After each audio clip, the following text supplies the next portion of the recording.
Sabe aquela ferramenta do Google que parecia ser só mais uma IA qualquer? Pois é, o Notebook LM acabou de receber o maior pacote de atualizações da sua história, incluindo um upgrade para o Gemini 3, uma função que pesquisa a internet sozinha, uma nova tabela de dados exportável para o Google Sheets e até uma IA que te mostra o raciocínio dela em tempo real. Neste vídeo eu vou te mostrar absolutamente tudo, do básico às técnicas avançadas que 99% das pessoas não sabem usar. Fica até o final, que tem uma dica de personalização que vai mudar a forma que você usa essa ferramenta para sempre.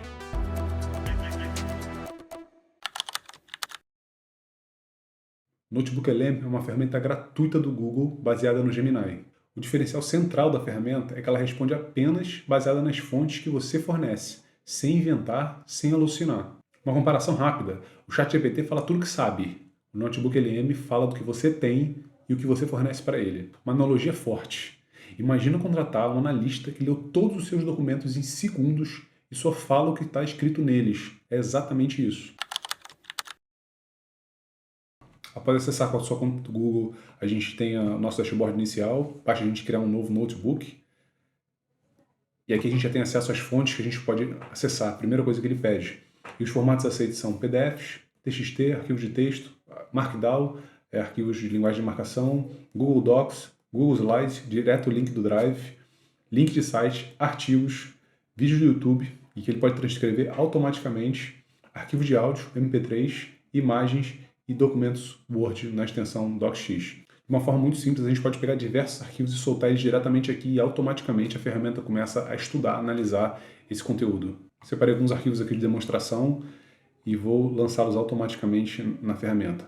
Ao lançar os arquivos automaticamente, eles já estão sendo processados e em segundos a gente já pode começar a fazer perguntas e dialogar, listar, fazer resumos de todo esse conteúdo que a ferramenta já está estudando e absorvendo. Na versão gratuita a gente pode ter até 100 notebooks ou 100 cadernos em português e cada um pode ter até 50 fontes.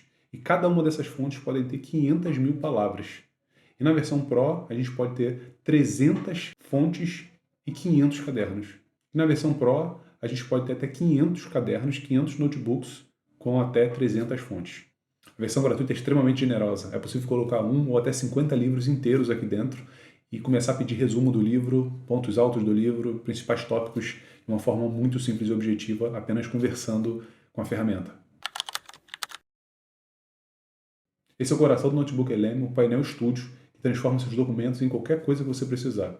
Deixa eu te mostrar cada opção. Aqui do lado direito, a gente consegue ver o resumo em áudio, ou podcast, que gera um podcast realista com 2 apresentadores discutindo seu material. E uma novidade, agora em 3 formatos. Formato breve, debate e formato crítica. E aqui vai uma dica para melhorar a qualidade do áudio. Force o idioma que você quiser, português, inglês, espanhol, no prompt, na conversa que você tiver de customização, que isso vai melhorar a qualidade do áudio gerado.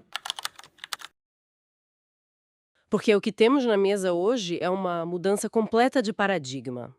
Sabe, aquele velho conselho de estudar muito e armar um emprego seguro parece estar falhando miseravelmente com as novas gerações. Falhando e muito. A segunda possibilidade de conteúdo é o resumo em vídeo. A IA gera um vídeo explicativo com locução e recursos visuais. E a novidade, agora é totalmente customizável. Você escolhe o estilo visual, aquarela, quadro branco, anime e muitas outras opções. E aqui eu vou mostrar um exemplo do resumo em vídeo baseado no livro Pai Rico, Pai Pobre, que eu anexei como fonte e pedi que ele gerasse um resumo em vídeo e vamos ver o resultado. Bora desvendar as ideias de um clássico que mudou a mentalidade financeira de muita gente. O resultado é incrível, mas um pouco extenso, gera um vídeo de, geralmente de 2 minutos a 5 minutos. Vou deixar todos os conteúdos na reta final do vídeo, na cena pós-crédito, para deixar o conteúdo mais dinâmico. Vamos lá. O terceiro conteúdo que o estúdio pode criar são as tabelas de dados, os data tables, que é uma novidade agora em dezembro de 2025.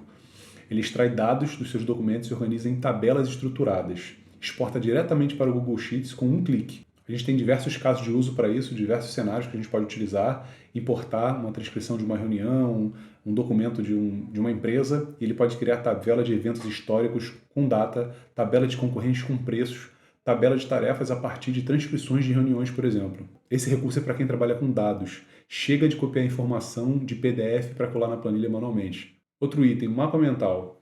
Ele gera um mapa interativo e expansivo gerado a partir das suas fontes. Você pode clicar nos nós para explorar as conexões mais profundas. Aqui a gente tem uma visão geral, o título do livro, os dois pais, o rico e o pobre, e aqui a gente consegue entrar em detalhes. O pai biológico, que é o pai que não tinha muito dinheiro, que tinha muita instrução, focava em segurança, focava em emprego, tinha dificuldades financeiras constantes e trabalhava por dinheiro. Agora o pai rico, o que foi um mentor de Robert Kiyosaki, não tinha muita instrução formal, era um empreendedor, investidor, se tornou o homem mais rico do Havaí e fez dinheiro trabalhar para si, independente do pai pobre que trabalhava por dinheiro sempre. Olha o nível desse mapa mental gerado em segundos. Uma outra opção é gerar um infográfico, e esse foi o infográfico gerado. É uma imagem gerada com IA, com informações, e esse foi um resumo que ele gerou baseado no livro Pai Rico, Pai Pobre. Você percebe que de uma forma muito clara ele entendeu o contexto de todo o livro e conseguiu de uma forma simples exemplificar como é a mentalidade do pai, tanto do pai pobre quanto do pai rico, fez essa divisão de uma forma muito clara e expôs isso de uma forma muito simples para qualquer um. Uma das possibilidades de geração de conteúdo é gerar uma apresentação, e a gente vai visualizar aqui a apresentação gerada, e olha a qualidade da apresentação gerada por IA. Olha o nível dessa apresentação. Tenho certeza que muitos de nós, se fôssemos fazer essa apresentação, não conseguiríamos fazer nesse nível. Existem muitas outras possibilidades ainda de geração de conteúdo, quando eu mostrei infográficos detalhados, linha do tempo, flashcards, quiz interativo de múltipla escolha, guia de aprendizado, FAQ, post de blog, relatório customizado e muito mais.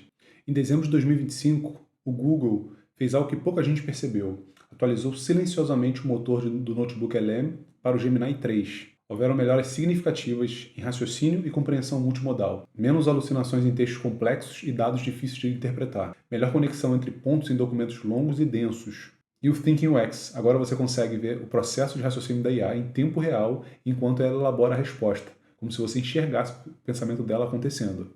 Para dar um exemplo do Thinking UX, o pensamento da IA, vou clicar em uma sugestão de prompt, uma pergunta já sugerida pelo notebook, e a gente vai ver o raciocínio dela acontecendo em tempo real. Aqui ela está passando pelas páginas, está pegando o contexto do livro, está acessando a relevância, pesquisando nos documentos, checando o que foi carregado, definindo a corrida dos ratos, olha, que já tem a ver com a pergunta, analisando a corrida dos ratos, sintetizando o conteúdo importante, o núcleo, definindo o ciclo principal, marcando a rota de fuga. E começa o resumo, baseado nesse raciocínio. E aqui a gente vê todo o resumo feito, explicando o que é a corrida dos ratos, um termo usado para descrever o ciclo interminável e exaustivo que a maioria das pessoas pobres e classe média se encontra aprisionada durante toda a vida financeira. Ele continua embaixo, através de tópicos, explica como funciona o ciclo padrão, o aumento da renda, o aumento da despesa junto, trabalhar para os outros, o papel nas emoções, como sair da corrida dos ratos.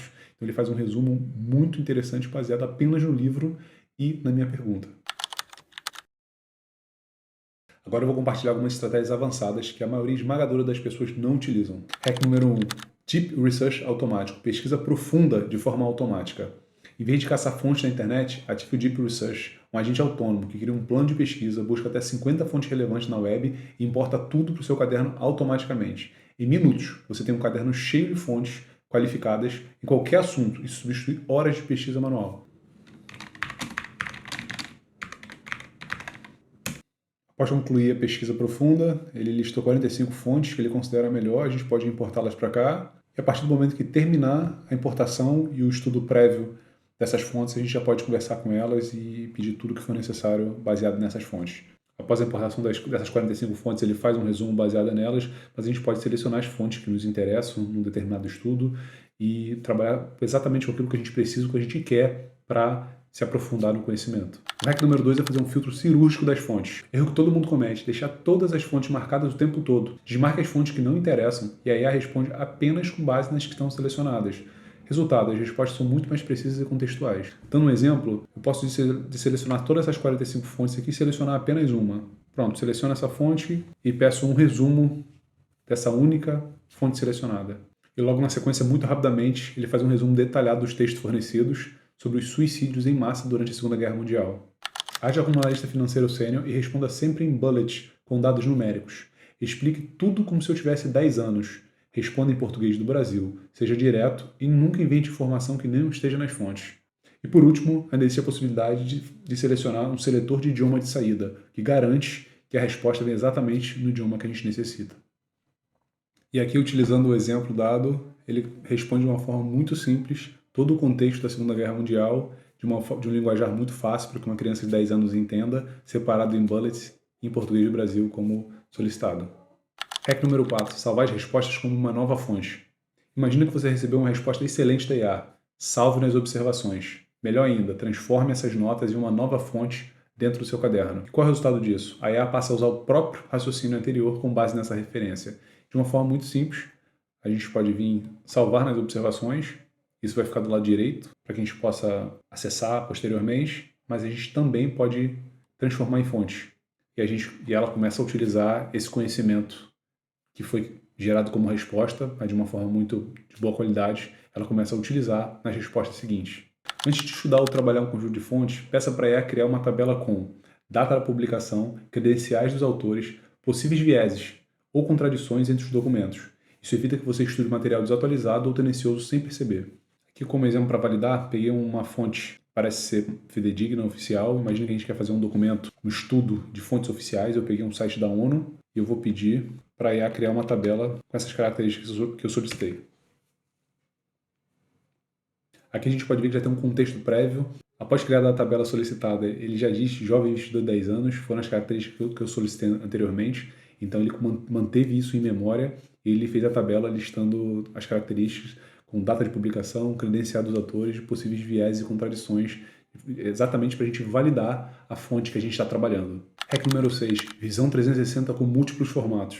Misture PDFs técnicos, vídeos do YouTube, artigos de blog no mesmo caderno. A IA conecta todas as informações que você jamais perceberia analisando-as separadamente. Como exemplo, joga o edital de um concurso, 3 aulas no YouTube e um PDF. A IA cruza tudo e faz um estudo profundo de todas essas fontes. O Notebook LM saiu de uma ferramenta interessante para algo que mudou completamente a minha forma de pesquisar, estudar e trabalhar. Com o Gemini 3, o Deep Research, as Data Tables e tudo mais que vimos aqui, não tem mais desculpa para não usar isso. Se você quer ir mais a fundo, comenta aqui embaixo qual funcionalidade você quer ver em mais detalhes no próximo vídeo. Se o conteúdo te ajudou, deixa o like, faz uma diferença brutal para o canal. Um grande abraço e até o próximo vídeo. Boas-vindas a quem nos ouve a mais uma impressão profunda. A nossa análise de hoje entra num território que, sinceramente, mexe com algo que afeta o dia-a-dia de absolutamente todo mundo. Com certeza, é a profunda desconexão entre o que a gente chama de sucesso académico tradicional e a verdadeira inteligência financeira. Exatamente. E eu estou muito animada porque o material de hoje vem de anotações e trechos fundamentais de um verdadeiro clássico moderno. Estamos falando do livro Pai Rico, Pai Pobre, do Robert Kiyosaki e da Sharon Lechter. É um marco, não é? E a grande missão que nós temos aqui é destilar essas ideias e extrair os segredos práticos sobre como o dinheiro realmente funciona na vida real. Aqueles conceitos cruciais que raramente, ou, sejamos honestos, quase nunca marcam presença nos currículos escolares tradicionais. Pois é um ponto cego enorme da nossa educação. Ok, vamos desempacotar isso tudo, porque o que temos na mesa hoje é uma mudança completa de paradigma. Sabe, aquele velho conselho de estudar muito e armar um emprego seguro parece estar falhando miseravelmente com as novas gerações. Falhando e muito. Como que essa cartilha de vida, que parecia tão infalível há algumas décadas, se tornou algo tão perigoso no cenário atual? Olha, essa ruptura no chamado plano diretor acadêmico é o ponto de partida ideal para a gente. A Sharon Lechter, que é coautora do livro e uma contadora altamente bem-sucedida, ela traz essa frustração para a luz através do próprio filho. Sim, o filho dela estava exausto do sistema escolar. Exausto. Ele questionava abertamente a utilidade de matérias que não tinham aplicação prática na vida real.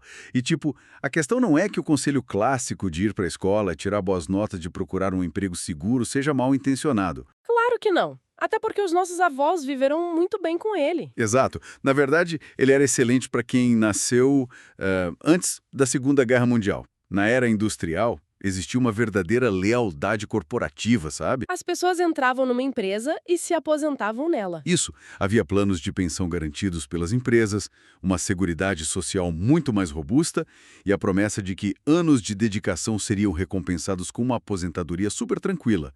Mas o mundo mudou drasticamente. E como mudou? Na era da informação, com reestruturações corporativas constantes, terceirizações, inflação corroendo o poder de compra e o fim da estabilidade garantida, seguir essa cartilha à risca tornou-se uma armadilha.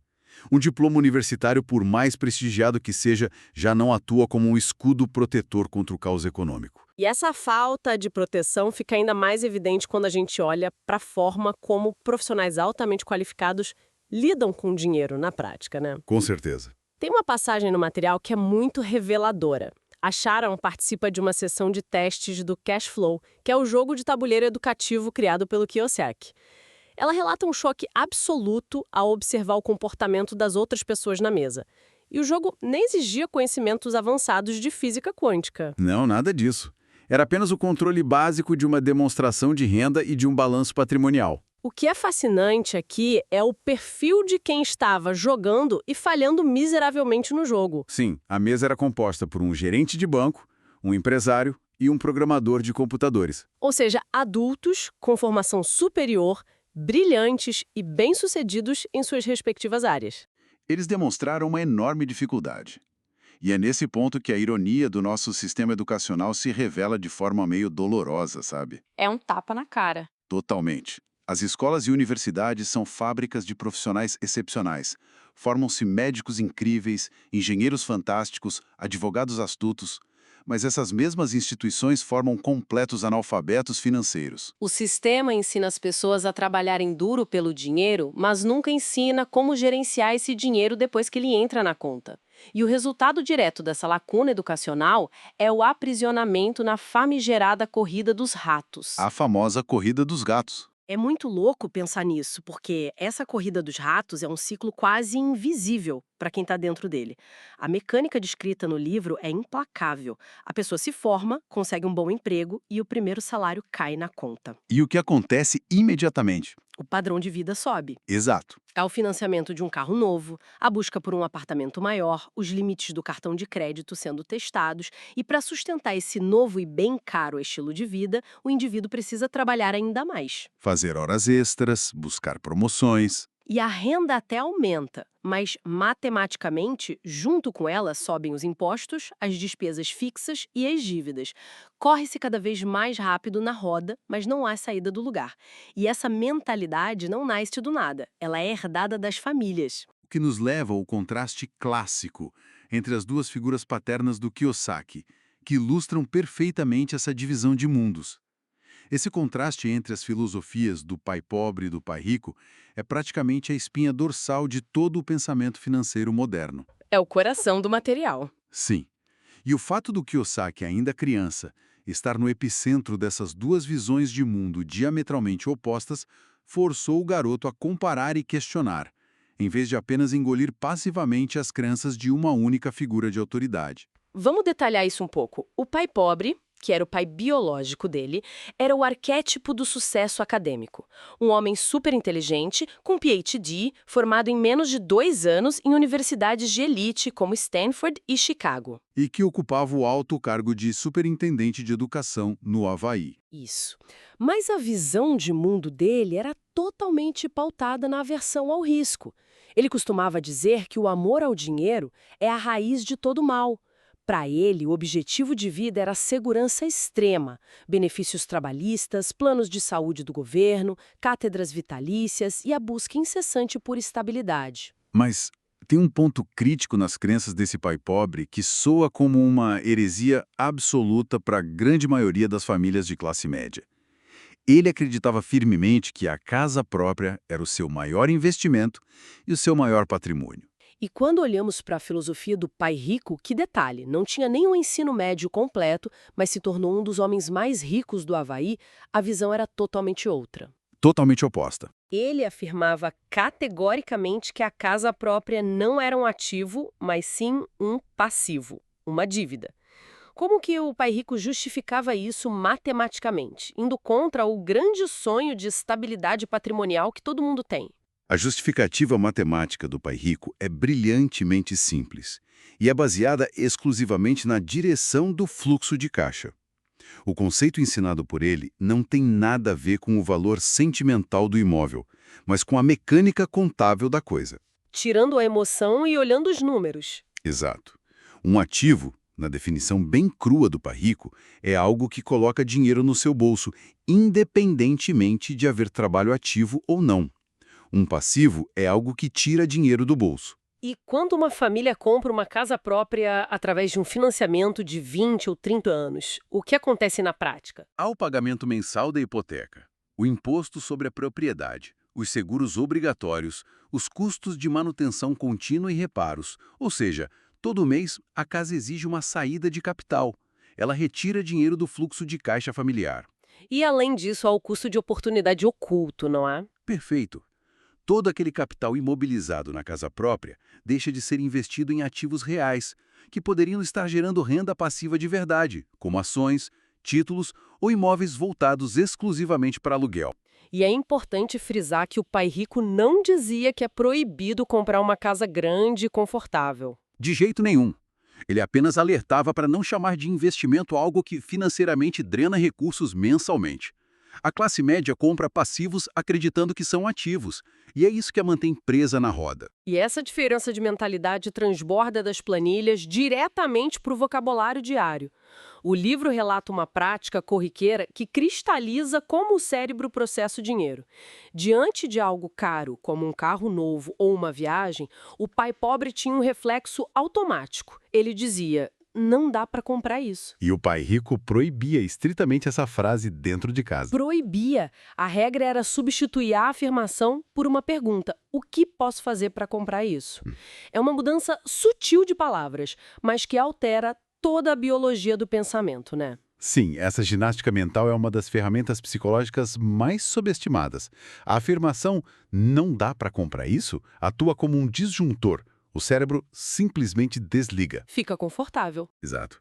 A frase encerra a conversa internamente. Gera um conforto resignado e nenhuma energia calórica ou criativa é gasta em busca de uma solução. O problema acabou ali, na aceitação da escassez. Já a pergunta "o que posso fazer para comprar isso?" funciona como um gatilho investigativo. O cérebro é forçado a acordar. Ele começa a procurar rotas alternativas, avaliar oportunidades de negócios, exercitar a criatividade financeira. O paralelo traçado é muito cirúrgico. Assim como a preguiça física atrofia os músculos e destrói a saúde do corpo com o passar dos anos, a preguiça mental atrofia a capacidade neurológica de gerar riqueza. Ao longo de décadas, a constante aceitação de que não dá enfraqueceu a saúde financeira de um, enquanto o exercício diário de perguntar como fazer dar certo transformou a mente do outro num verdadeiro império financeiro. Exatamente isso. E olha, aqui é onde a coisa fica realmente interessante. Porque essa mentalidade ativa gerou situações muito peculiares quando colocada em prática por crianças. Imaginemos o cenário. Ano de 1956. O Robert e o amigo dele, o Mike, aos 9 anos de idade, sentindo-se excluídos por serem os garotos pobres de uma escola frequentada por filhos de ricos, decidem literalmente fabricar dinheiro. Nesse plano de negócios deles é hilário e muito perigoso. Eles arrecadaram dezenas de tubos de pasta de dente usados na vizinhança. E detalhe importante para quem não viveu nos anos 50, os tubos na época eram feitos de chumbo puro. Sim, chumbo. Eles derreteram o chumbo numa panela no quintal e despejaram o metal líquido em pequenos moldes de gesso feitos com caixas de leite escolar. Estavam cunhando moedas falsas de chumbo. Uma tentativa de empreendedorismo que esbarra acidentalmente no Código Penal, claro. Mas o desfecho dessa história é o que realmente importa para a tese central. O pai biológico de Robert, o pai pobre, chega em casa e flagra a operação de falsificação em andamento. O susto deve ter sido grande. Imenso. Mas após a poeira baixar e ele explicar a ilegalidade da ação, a reação do pai pobre é surpreendente. Ele não castiga os meninos. Pelo contrário, ele elogia a iniciativa absurda que tiveram.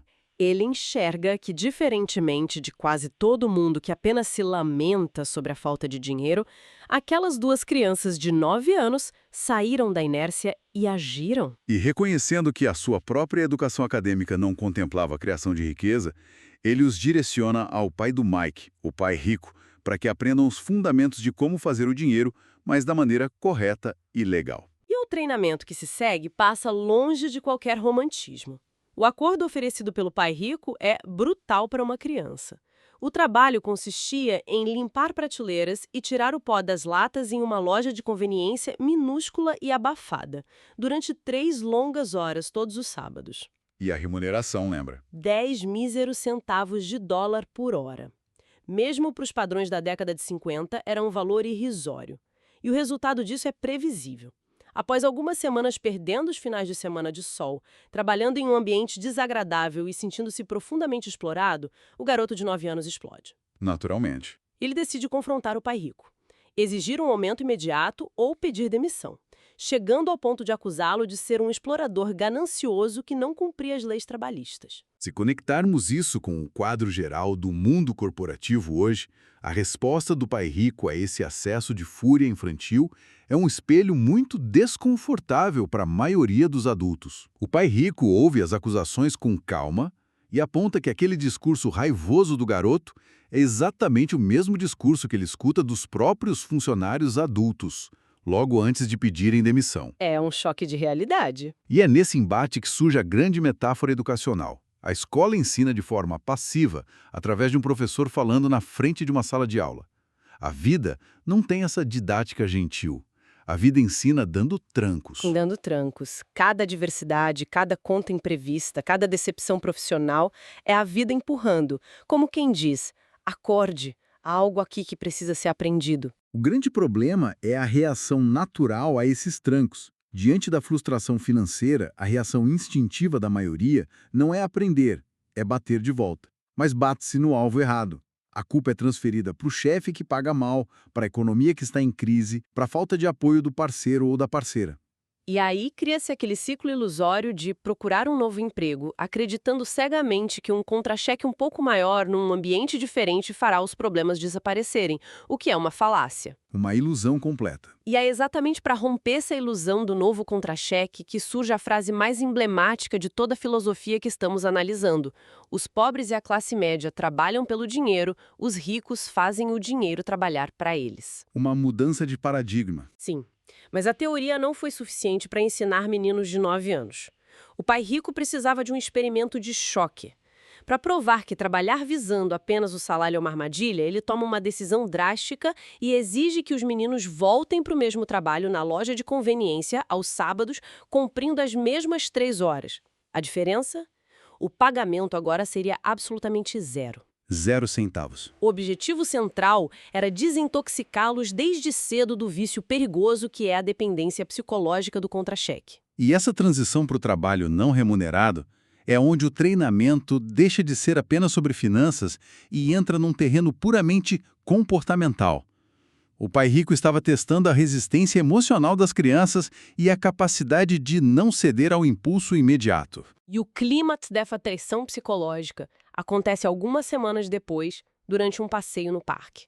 O pai rico senta-se com os meninos, oferece picolés e começa a testar o limite da tentação. Ele tenta comprá-los de volta para o sistema assalariado. O famoso teste do parque. Ele começa oferecendo 25 centavos por hora. Diante do silêncio das crianças, aumenta para $1. Depois para $2. A escalada continua até chegar na quantia absurda para a época de $5 por hora. O relato mostra que a tentação era ensurdecedora. Com aquele dinheiro, eles poderiam comprar as melhores bicicletas e luvas de beisebol da cidade. Mas, contrariando toda a lógica infantil, os meninos se mantêm em silêncio. Ficaram calados. Eles se recusaram a ter o próprio tempo e a própria mente comprados pelas emoções do momento. A parte lógica superou a emocional. E isso levanta uma questão importante, que é a dissecação final da engenharia por trás da corrida dos ratos. Quando os meninos passam no teste e recusam a quantia absurda, o pai rico finalmente explica as engrenagens da armadilha que captura a maior parte da humanidade. O comportamento financeiro das massas não é governado pela lógica matemática, mas sim por 2 emoções viscerais. O medo e a ambição. Exato. A ambição frequentemente se manifesta como desejo ou pura ganância. A vida de alguém que não entende o jogo do dinheiro começa a ser orquestrada por essas emoções desde o momento em que acorda. Existe o medo aterrorizante de não conseguir pagar o aluguel, o medo de ser demitido, o medo de passar necessidade. Esse medo acorda as pessoas todos os dias e as joga no trânsito em direção ao trabalho. Então, no final do mês, quando o contra-cheque finalmente é depositado, o medo cessa temporariamente e a segunda emoção assume o controle: o desejo. O cérebro começa a imaginar os prazeres imediatos que aquele dinheiro pode comprar. Um jantar caro, roupas novas, trocar o carro financiado por outro mais caro. E o ciclo se realimenta de forma brutal. Porque ao ceder ao desejo e aumentar o padrão de vida através de novas dívidas e novos passivos disfarçados de ativos, o dinheiro desaparece da conta. E o que acontece em seguida? O medo volta. Volta com tudo. O medo da falta de dinheiro retorna com ainda mais força porque agora as despesas mensais são maiores. E para aplacar esse novo nível de medo, trabalha-se mais duro buscando o próximo aumento salarial. Acreditando ingenuamente que ganhar mais dinheiro vai resolver o problema de vez. Mas a equação não fecha. Se a inteligência emocional não for alterada, mais dinheiro apenas resulta em mais despesas. O ciclo de acordar, trabalhar, pagar contas, acordar, trabalhar e pagar contas se torna infinito. As decisões financeiras deixam de ser atos de pensamento crítico e passam a ser reações puramente instintivas, muito semelhantes às de um animal assustado, buscando refúgio. O medo e a ambição assumem o controle total da racionalidade. O que torna esse diagnóstico tão cirúrgico é que ele expõe o verdadeiro papel da educação financeira. Não se trata de decorar planilhas ou entender as flutuações complexas do mercado de ações. A alfabetização financeira, na sua essência, é a capacidade de usar a razão para domar as emoções do medo e da ambição. Quando o indivíduo permite que o medo de ficar sem dinheiro dite a sua permanência num emprego odiado por 40 anos, ele cedeu o controle. A inteligência consiste em observar as próprias emoções em relação ao dinheiro, reconhecê-las, mas tomar decisões baseadas em lógica e estratégia. É a transição de focar em aumentar a renda conquistada através do suor para focar obsessivamente em adquirir ativos que gerem fluxo de caixa independente do esforço físico contínuo. Então, o que tudo isso significa para nós? Sintetizando as lições profundas extraídas dessas experiências, fica claro que a verdadeira riqueza não começa na carteira de investimentos. Ela começa muito antes, na reprogramação mental. A verdadeira educação financeira significa desaprender muito do que foi ensinado pelo senso comum, acadêmico e familiar. Eu concordo plenamente. Não se trata de polir um currículo para implorar por uma vaga segura no mercado de trabalho, onde a rotina será entregar a maior parte do próprio tempo produtivo para gerar lucro aos donos da empresa, enquanto se paga uma taxa de impostos altíssima ao governo e juros implacáveis aos bancos. É sobre mudar o foco, parar de agir como um empregado do próprio dinheiro e começar a atuar como o diretor executivo do próprio patrimônio, aprendendo a identificar oportunidades que os olhos treinados apenas para procurar empregos jamais conseguiriam enxergar. E é crucial destacar também a diferenciação de vocabulário que permeia essa mudança de paradigma. O material ressalta uma distinção vital entre estar quebrado e ser pobre. Essa parte é fortíssima. Muito forte. Estar temporariamente sem fundos, enfrentar a falência de um negócio ou cometer um erro crasso de investimento são eventos naturais na trajetória de quem tenta sair da corrida dos ratos. Estar quebrado é uma circunstância passageira. Um obstáculo temporário. Sim.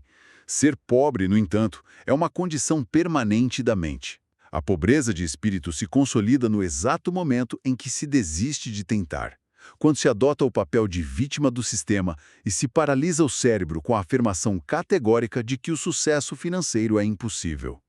O fortalecimento dessa musculatura mental, a escolha de perguntar como posso resolver isso, em vez de afirmar não tem jeito, é a fronteira final que separa a abundância contínua da escassez eterna. Completamente a visão tradicional sobre riqueza e felicidade. Há um momento em que a figura do pai rico faz uma observação assustadora sobre o comportamento humano. Ele aponta que, ironicamente, muitas pessoas que acumulam fortunas colossais e se tornam milionárias não o fizeram inspiradas por grandes sonhos ou propósitos nobres. Pelo contrário, construíram seus impérios movidas por um medo primitivo e paralisante de serem pobres e passarem necessidade. E aqui reside o grande paradoxo do dinheiro. Quando essas pessoas finalmente enriquecem, alcançando contas bancárias com múltiplos dígitos, o medo não se dissipa. A angústia continua lá, ela apenas troca de máscara.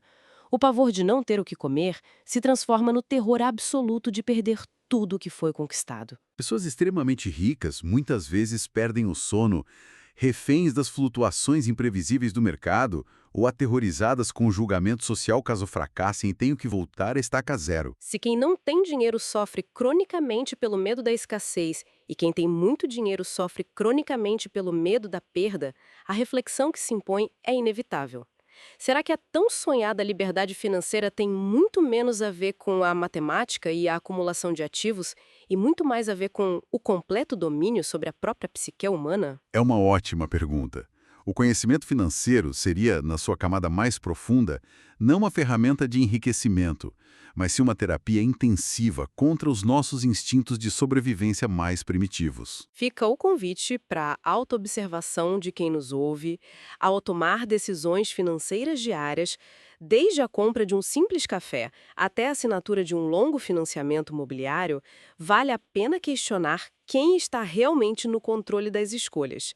É a mente lúcida e estratégica guiando os passos rumo à liberdade, ou são as emoções instintivas de medo crônico e desejo imediatista assinando os cheques nos bastidores? A resposta para essa pergunta pode muito bem determinar de qual lado do espectro financeiro a vida será vivida. E com essa reflexão pesada, encerramos a imersão de hoje. Até o próximo debate crítico. Bora desvendar as ideias de um clássico que mudou a mentalidade financeira de muita gente. O livro O Pai Rico questiona justamente esse conselho, que quase todo mundo já ouviu. A história é sobre o autor, que teve duas figuras paternas com visões de mundo totalmente opostas. E essa criação única fez ele enxergar o dinheiro de duas maneiras completamente diferentes. Uma escolha. O pai pobre era seu pai biológico, super instruído com PhD. Já o pai rico nem terminou o colégio. Ambos foram bem-sucedidos nas suas carreiras, mas no fim, o resultado financeiro foi totalmente oposto. E o ponto central do livro é justamente o choque entre as crenças de cada um sobre dinheiro. As visões sobre o que o dinheiro representa já eram, bom, o completo oposto.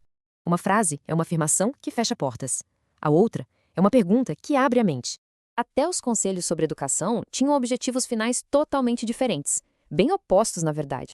O pai pobre repetia o que todo mundo diz, que a nossa casa é nosso maior bem, nosso ativo. Já o pai rico tinha uma visão radicalmente diferente. A casa para ele era um passivo. Seguir os conselhos do pai pobre, segundo o livro, leva a uma armadilha, a corrida dos ratos. É aquele ciclo vicioso de trabalhar só para pagar as contas e dívidas que nunca param de crescer. E esse ciclo todo é vendido como o caminho certo, passado de geração em geração. Então, qual era a saída? O que o pai rico ensinava para escapar dessa armadilha? A filosofia dele era sobre tomar as rédeas, entender de dinheiro para poder investir e criar ativos. Essa é a grande virada de chave. Em vez de trabalhar pelo dinheiro, fazer o dinheiro trabalhar. No fundo, o livro provoca uma autoanálise sobre as nossas próprias crenças sobre dinheiro. E fica a pergunta final: qual desses dois pais tem guiado as nossas decisões financeiras?